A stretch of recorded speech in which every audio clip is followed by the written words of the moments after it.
تو نبی علیہ السلام نے فرما دیا لستو کہے آتے کم، میں تمہاری مثل تو نہیں ہوں، تم نے اپنے جسم کو میرے جسم جیسا سمجھ لیا کہ جو میں برداشت کر سکتا ہوں تم بھی کر سکو گے؟ ارے نہیں، تم اور ہو میں اور ہوں۔ اب مثل کا مطلب پتا چلا کہ مثل بشر کہنے کا مقصد کیا تھا، جو مضمون سمجھانا تھا وہ سمجھا دیا، اور جو فرق بتانا تھا وہ فرق بھی بتا دیا۔ اور دوسرے نمبر پر مقام پر 7242 حدیث ہے بخاری کی، اس میں کہا ایکم مثلی، کون ہے تم میں جو میری مثل ہو؟ تم میں سے کوئی میری مثل نہیں ہے۔ ایکم میں پتہ ہے کون بیٹھے تھے؟ وہ اتنے اونچے کہ ہمارے جیسے کروڑوں ان کے گھٹنے تک نہیں پہنچ سکتے۔ وہ صدیق اکبر، وہ فاروق اعظم، وہ عثمان غنی، وہ حیدر کرار، وہ طلحہ زبیر، وہ سعد و سعید، وہ معاذ بن جبل، وہ حضرت ابی بن کعب، وہ حذیفہ بن یمان، وہ زید بن ثابت رضی اللہ تعالی عنہم، ایسے جلیل القدر لوگوں کو خطاب کر کے میرے محبوب علیہ السلام کہہ رہے تھے تم میں کوئی میری مثل نہیں ہے، اللہ نے مجھے بے مثال پیدا فرمایا ہے۔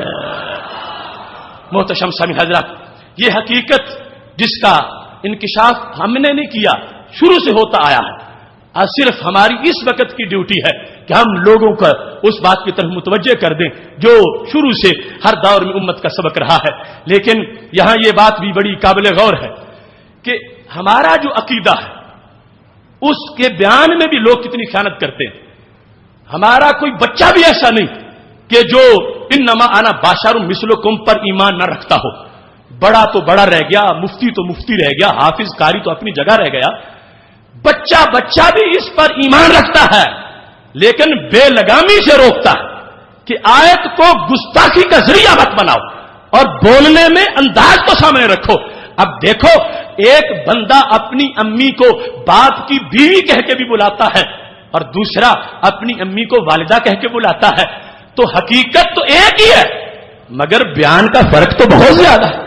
وہ گستاخ شمار ہوگا جو کہے اے میرے باپ کی بیوی، اور وہ ادب والا ہوگا جو کہے اے والدہ محترمہ، اے میری امی جان، جبکہ مضمون تو ایک ہی ہے حقیقت جس کو بیان کیا جا رہا ہے۔ اس واسطے یہ چیز بھی بلا تمثیل ذہن میں رکھنی چاہیے کہ یہ نہیں کہ جو ذکر ہو گیا اس کو انداز بھی اسی میں اپنی طرف سے بیان کرنا شروع کر دو۔ انداز کے لحاظ سے ہم نے پابندی ضرور کروائی کہ مثل کی رٹ لگا کر اپنے غلط انداز میں اس مضمون کو بیان مت کرو، مگر عقیدہ ہمارا تو ہر جگہ ہم نے اس کو واضح کیا ہر دور میں کہ بشریت اتفاقی عقیدہ ہے۔ لیکن اس سلسلہ میں بڑے افسوس سے یہ سید مودودی کی تفہیم القرآن میرے سامنے موجود، لوگ کہتے ہیں یہ کسی کو کچھ نہیں کہتے، میں کہتا ہوں کہ کسی کا کچھ چھوڑتے بھی نہیں ہے اور سب کچھ مٹا دیتے ہیں۔ اب دیکھو یہ بشریت والا عقیدہ بیان کرتے وقت اس شخص نے ہمیں کتنی بڑی گالی دی اور کتنا بڑا مذاق کیا۔ آج تک اہل سنت کی تاریخ میں ایک انسان بھی ایسا نہیں ہے کہ جس نے وہ ترجمہ کیا ہو جو اس شخص نے کر کے ہمارے متھے لگا دیا اور ہمارے بارے میں اس کو بیان کر دیا۔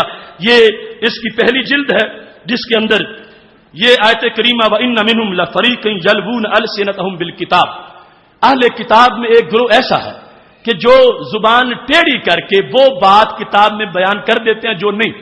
یہ مضمون ذکر ہو رہا ہے قرآن میں، تو اس پر مودودی نے لکھا کہ اس کی نظیریں قرآن کو ماننے والے اہل کتاب میں بھی مفقود نہیں، کہ جیسے وہ اہل کتاب خیانت کرتے تھے ایسے کچھ قرآن ماننے والے بھی خیانت کرتے ہیں۔ اہل کتاب ہمیں کہہ کے کہ ان میں بھی اس خیانت کی مثالیں مفقود نہیں، اب بھی ایسی خیانتیں کی جا رہی ہیں کہ جو بات قرآن نہیں اسے قرآن بنا کے کچھ قرآن والے یعنی اس امت کے لوگ وہ چیزیں پیش کر رہے ہیں۔ اس پر آگے اس نے لکھا مثلا بعض لوگ جو نبی کی بشریت کے منکر ہیں، آیت قل انما انا بشر مثلکم میں انما کو انما پڑھتے ہیں۔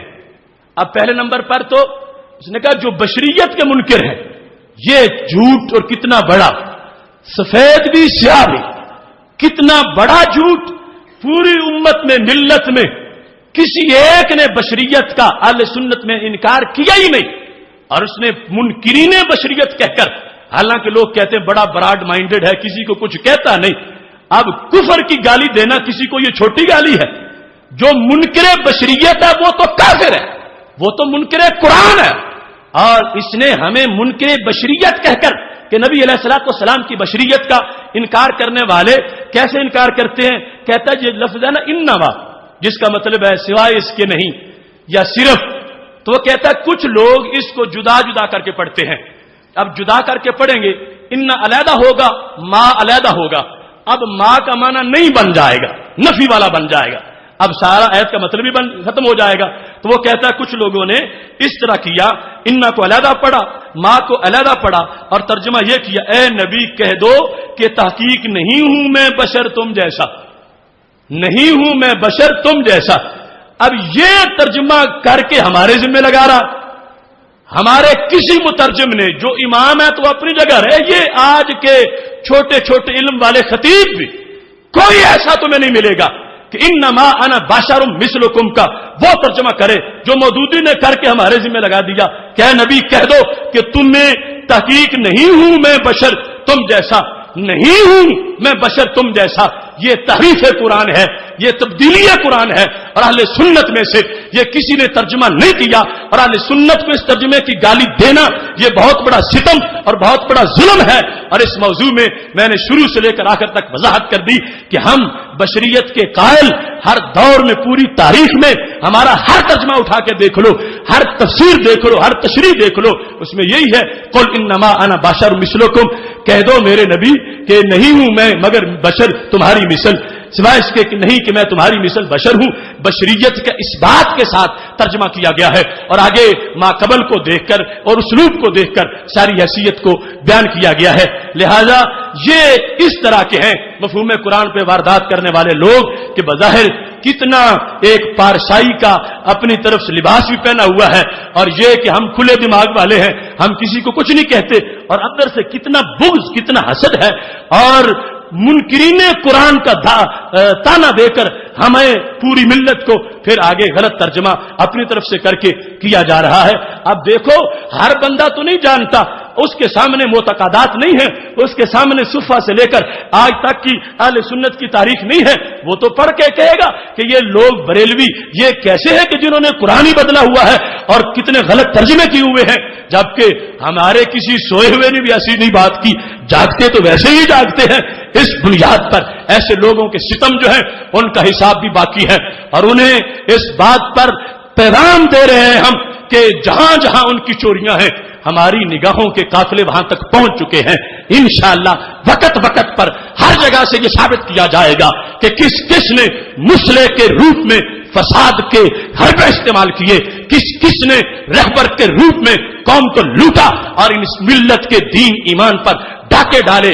انشاءاللہ وقت دور نہیں ہے، چراغاں ہو رہا ہے، صبح آ گئی ہے اور آسماں ہوگا سحر کے نور سے آئینہ پوش.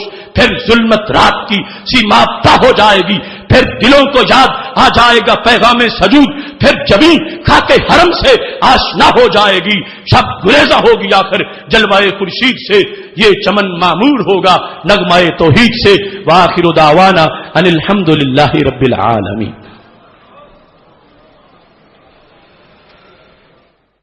الحمد للہ رب العالمین والعاقبۃ للمتقین والصلاۃ والسلام علی رسولہ الکریم. ربنا اتمم لنا نورنا واغفر لنا انک علی کل شیء قدیر. یا قاضی الحاجات اقض حاجاتنا، یا شافی الامراض اشف مرضانا، یا دافع البلیات ادفع عنا شر الظالمین والفاسقین. یا الہ العالمین، رسول اللہ صلی اللہ علیہ وسلم کے عظیم مرتبہ کے طفیل، ہماری اس گفتگو کو اپنے دربار میں قبول فرما. میرے مولا صرف اور صرف تیرے دین کے اظہار کے لیے یہ جو ہم نے بزم سجائی ہے اسے اپنے دربار میں قبول فرما. آمین. آج جس قرآنی مفہوم کو بیان کرتے ہوئے ہم نے حالت روزہ میں اتنا وقت گزارا ہے، میرے مولا اسے ہماری قبر کی ٹھنڈک کا سبب بنا. آمین. یا الہ العالمین اس کے صدقے ہمارے گناہوں کو معاف فرما. آمین. یا اللہ جو کچھ ہم نے بیان کیا، جو لوگ اس سے کوئی اختلافی نقطہ نظر رکھتے ہیں انہیں ٹھنڈے دل سے سوچنے کی توفیق عطا فرما. یا اللہ آج کی اس اجتماع میں جتنے اہل حق آئے ہیں سب کے حق کو مزید روشنی عطا فرما، اور جو کوئی شک کی